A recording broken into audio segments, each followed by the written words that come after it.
చూడండి, ఈ ఎడారిలో ఈ మేకల కాడ, ఈ గొర్రెల కాడ, వీటి కాడ ఈ కుక్కలకి మేత అన్నీ నేనే వేసుకుంటాను సార్. ఒకడు నా భార్య చెప్పిన ఎడారిలో వేసేసినారు. చూడండి, చుట్టూ ఒక చెట్టు లేదు, చేమ లేదు, ఏమీ లేదు. నాకు బతకాలని లేదు సార్, నాకు ఈడు ఉండాలని లేదు. నేను ఎంత చెప్పినా మా భార్య కూడా వినిపించుకోవట్లేదు.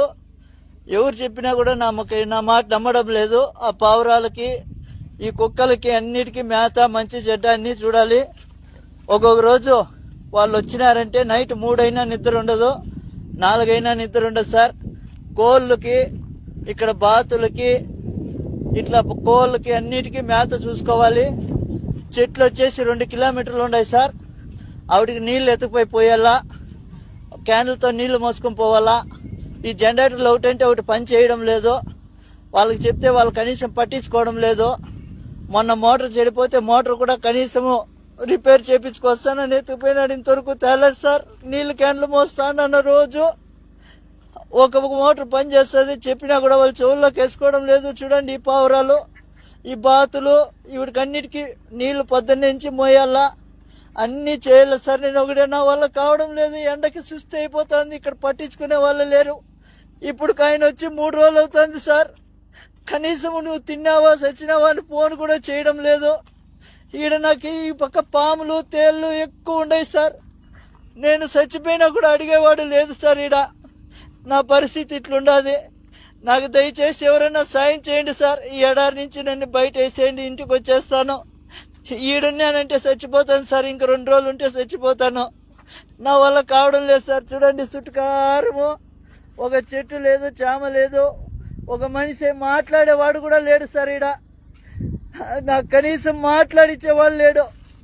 తిన్నావా చచ్చినావా, ఏంపా ఎట్లుండదు అని అడిగేవాడు లేదు సార్. నాకు నా బిడ్డలు గుర్తొస్తున్నారు. నేను బతకలేను సార్. ఈడ దయచేసి ఎవరైనా నన్ను సాయం చేయండి. ఈ కోవిడ్ నుంచి నన్ను బయటపడేయండి సార్. ఏమని చెప్పినా కూడా ఏజెంట్ కూడా కానీ నా మాట వినడం లేదు సార్. డబ్బులు కట్టు అంటున్నారు. నా కాడ అంత డబ్బులు లేదు. ఏం చేసేది సార్? నేను కూలి చేసుకుంటేనే పని జరుగుతుంది. ఏదో ఇక్కడ నాకు చెప్పిండే పని వచ్చేసి వేరే, ఇక్కడ చేపిస్తుండే పనులు వేరే. ఎవరికి అడిగినా నాకే పట్టించుకోవడం లేదు సార్. నా వల్ల కావడం లేదు. ఎవరైనా దయచేసి నన్నట్టు గడ్డకేయండి సార్. మీ కాళ్ళు పట్టుకుంటాను. లేదంటే ఇంకొక రోజు 2 రోజులు చూసి నేను ఆత్మహత్య చేసుకోవాల్సిందే సార్. నా వల్ల కావడం లేదు. మీకు ఎవరికన్నా కానీ దయ ఉంటే నా పైన కొద్దిగా దయ చూపించండి. ఎందుకంటే ఇంటికి వచ్చి కూలో నాలో చేసుకునైనా బతుకుతా, కానీ ఇక్కడికైతే బతకలేను. నా వల్ల కావడం లేదు సార్. 10 నుంచి సాయంత్రం దాకా ఒకటే పని ఉంటుంది. నా వల్ల కావడం లేదు. కనీసం ఇక్కడ మాట్లాడిచ్చేవాడు కూడా లేడు సార్. నా కర్మ వద్దు. ఇక్కడ నేను ఎంత బాధపడతానంటే అంత బాధపడతాను. మా భార్యకి ఫోన్ చేసి చెప్తే, నాకా డబ్బు లేదబ్బా, నేనేం చేసేది, నేను ఎక్కడి నుంచి తీసుకురావాలి అందంటుంది. ఇంకా నేను ఇక్కడ బతకలేను సార్. నా వల్ల కావడం లేదు. దయచేసి నాకు మీద ఎవరైనా దయ చూపించండి సార్. చూడండి, ఇక్కడ ఇసుక తుఫాను వస్తుంది సార్. ఆ రోజు వాళ్ళకి చెప్పినా కూడా వాళ్ళు రారు. ఇసుక తుఫాను ఉంటే రారు వాళ్ళు. ఈడ మేత వేయాలా, నీళ్లు పెట్టాలా, మనిషి చచ్చిపోయినా వాళ్ళకి బాధ లేదు. వీడన్నిటికీ